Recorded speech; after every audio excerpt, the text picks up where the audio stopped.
Okay, so you want to own a billboard. Find a patch of land next to a highway, stick a steel pole in the ground, bolt a sign to the top, and wait for businesses to pay you rent every month just for the privilege of being seen. No employees, no inventory, no customers walking through a door, just a metal structure earning money while you sleep. That's the picture, and it's not entirely wrong. A strip of Interstate 10 outside Baton Rouge. 62,000 cars a day pass a single pole with a vinyl sheet bolted to the top. No one works there. No one has ever worked there. Every month, a check for $9,000 arrives in the mailbox of a man who inherited it from his father, who built it in 1979 for less than what a new pickup truck costs today. That is not a fantasy. That is a completely ordinary month in the billboard business. The outdoor advertising industry in the United States generated $9.46 billion in revenue in 2025. 19 consecutive quarters of growth. Lamar, the largest operator in the country, pulled $2.27 billion in revenue last year on hundreds of thousands of billboard faces, clearing an adjusted EBITDA of over $1 billion. A 47% margin on metal poles with pictures attached to them. So why isn't everyone doing this? Because the business you think you're looking at is not the business that actually exists. The billboard is not the product. The permit is the product. And permits, for reasons we're about to get into, are nearly impossible to get. Let's be clear about what we're actually discussing, because not all billboards are the same business. The simplest version is what the industry calls a permanent bulletin, a large vinyl face 14 feet by 48 feet mounted on a steel monopole along a highway. One advertiser, one face, one contract at a time. You sell it on what operators call a 4-week showing. Advertiser pays, vinyl goes up, stays for 4 weeks, comes down, next one goes up. Monthly revenue on a single static bulletin ranges from around $1,500 in a rural market to $15,000 or more along a high-traffic metro corridor. Then there's the digital bulletin. Same pole, same location, same 14 by 48 face, but instead of vinyl, it's an LED screen cycling through 6 to 8 advertisers in what the industry calls a rotation, each ad getting roughly 8 seconds of display time per minute. Here's where the math changes completely. Instead of one client paying $10,000 a month, you now have 6 clients, each paying $4,000 to $6,000 for their slot in the rotation. That same face that earned $10,000 static is now pulling $25,000 to $50,000 per month digital. Not double, not triple. 4 to 5 times the revenue on the same pole, same dirt, same permit. Digital currently accounts for over 36% of total industry revenue and is growing at more than 10% per year. Lamar ended 2025 operating 5,553 digital units and converts more every quarter. Below bulletins sit posters, the smaller 12 by 24 faces on local roads that rent for $750 to $2,000 a month. At the top end sit spectaculars, the Times Square installations where a single face commands over $1 million a month. But for someone entering this business in 2026, the only conversation that matters is bulletins along highways, static or digital. Everything else is either too small to build a business on or too expensive to touch without institutional capital behind you. Now, the cost of actually putting one in the ground. A standard static bulletin, monopole structure, vinyl face, lighting, foundation, electrical connection runs between $30,000 and $100,000. A digital bulletin is a different animal. The LED screen alone, depending on pixel pitch and panel size, costs between $80,000 and $250,000. Pixel pitch matters because it determines viewing distance. A P10 panel, meaning 10 millimeters between each LED cluster, works fine for a highway board viewed from 500 feet. A P6, tighter resolution, costs 40% more and is only necessary if the board is closer to traffic. Add the steel, foundation, crane rental, electrical infrastructure, permitting fees, and you're all in at $150,000 to $500,000 for one unit. Then the ground lease. You almost certainly don't own the dirt under your sign. Nobody does. You negotiate a long-term lease with the landowner, typically 10 to 25 years. paying either a flat monthly rate or a percentage of gross advertising revenue. Rural, $200 to $500 a month. Suburban interstate, $1,000 to $2,000. Prime metro, 15 to 30% of whatever the face generates. And here's the thing about that ground lease that every new operator learns the hard way. The landowner doesn't know what the sign earns, not at first. He signed a $400 a month deal in 2003 because it sounded like free money for doing nothing.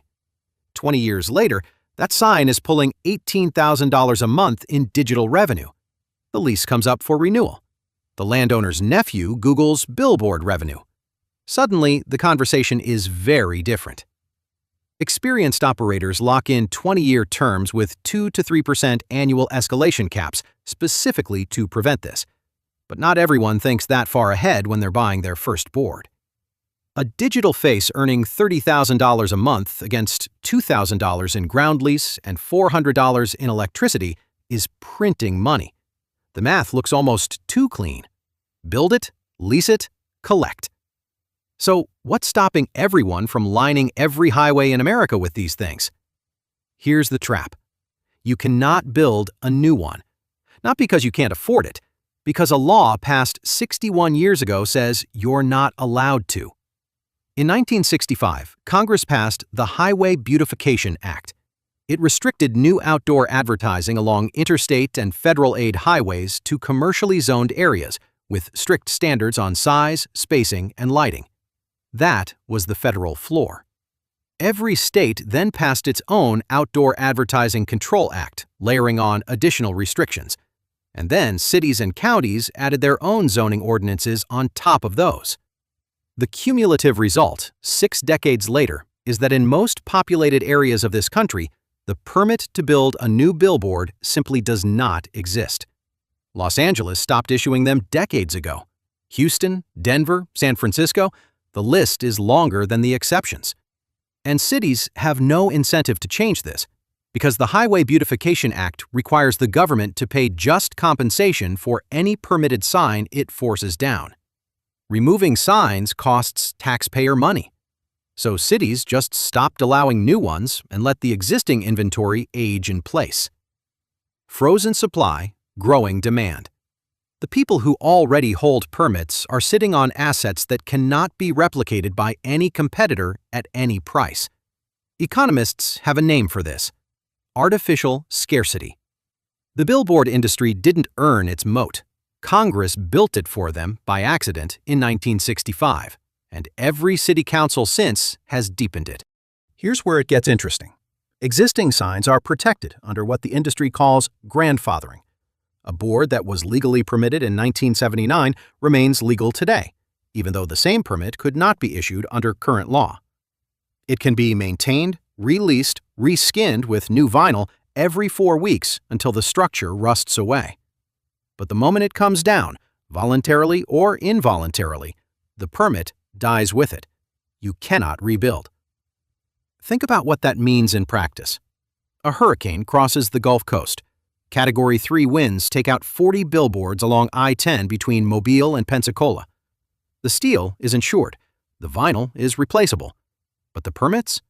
No insurance policy on earth covers the right to occupy a specific strip of government-regulated visual space.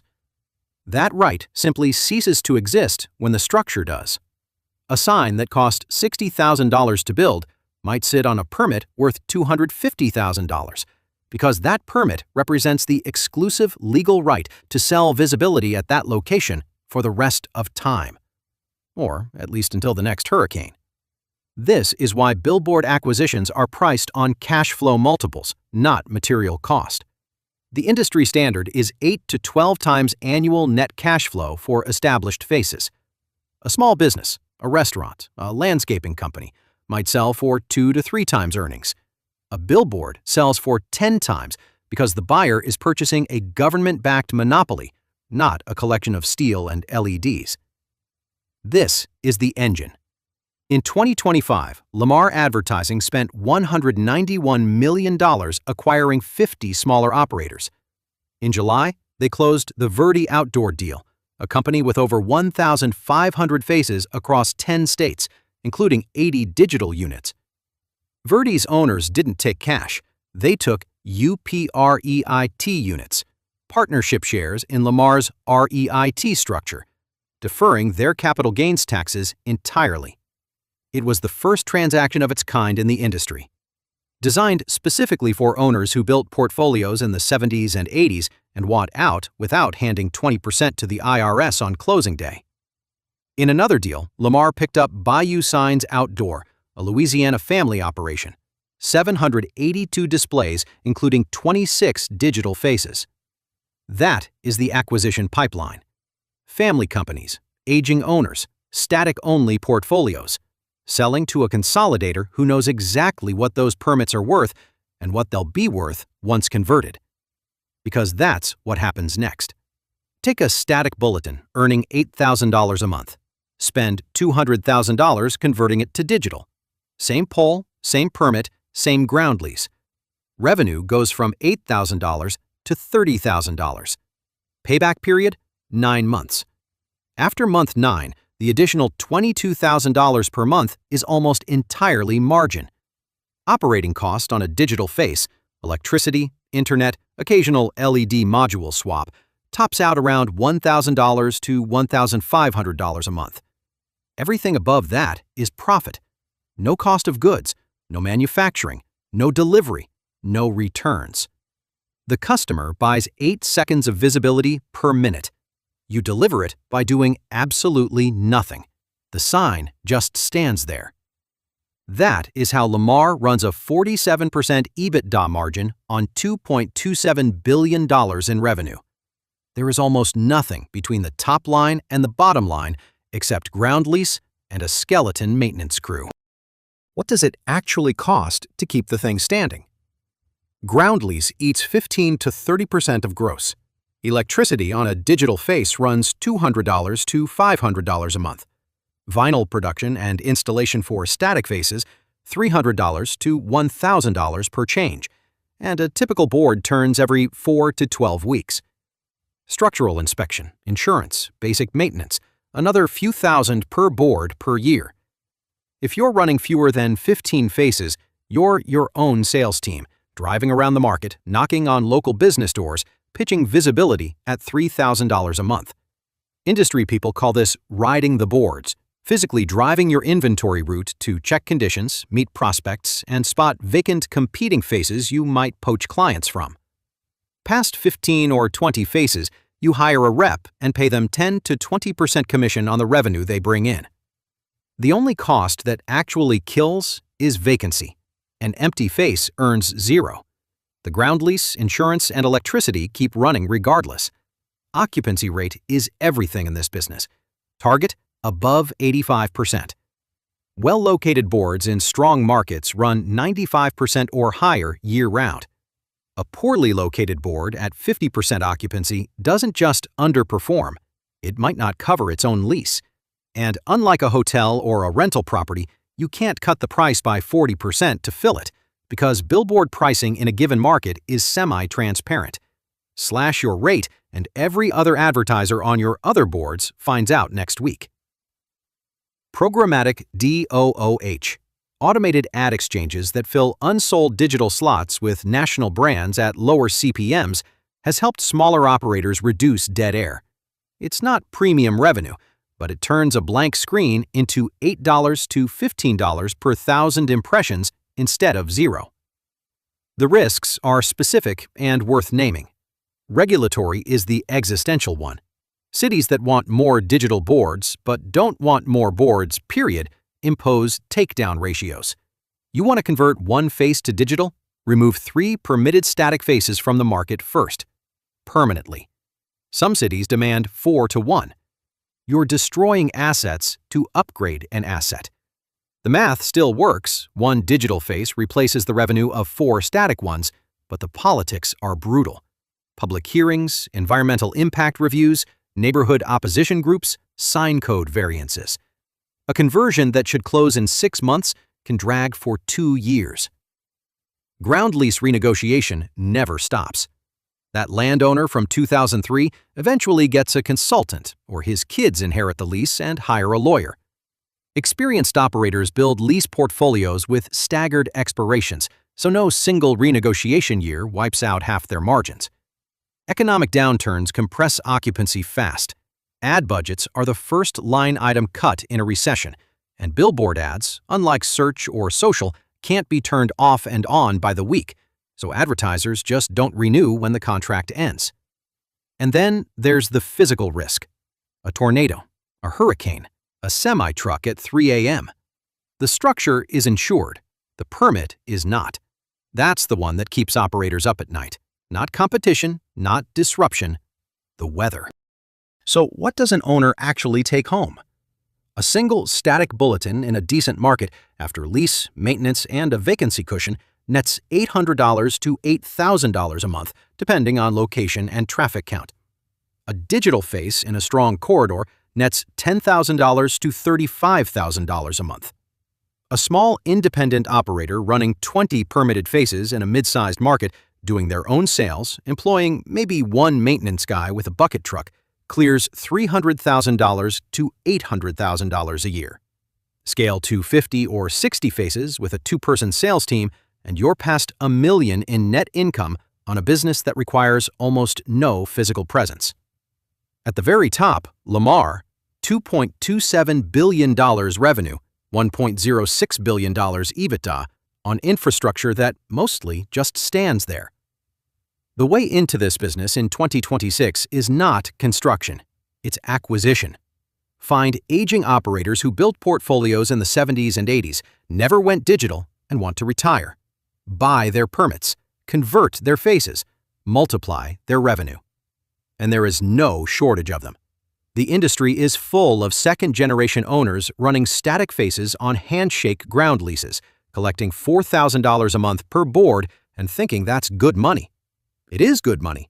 It just happens to be a quarter of what that same board would earn with a $200,000 LED screen bolted to it. The billboard was never the product. The permit was. A piece of paper issued decades ago by a government that has since decided to never issue another one. Every car that drives past, every set of eyes that glances up for 2 seconds, generates value from a right that no amount of money can recreate today.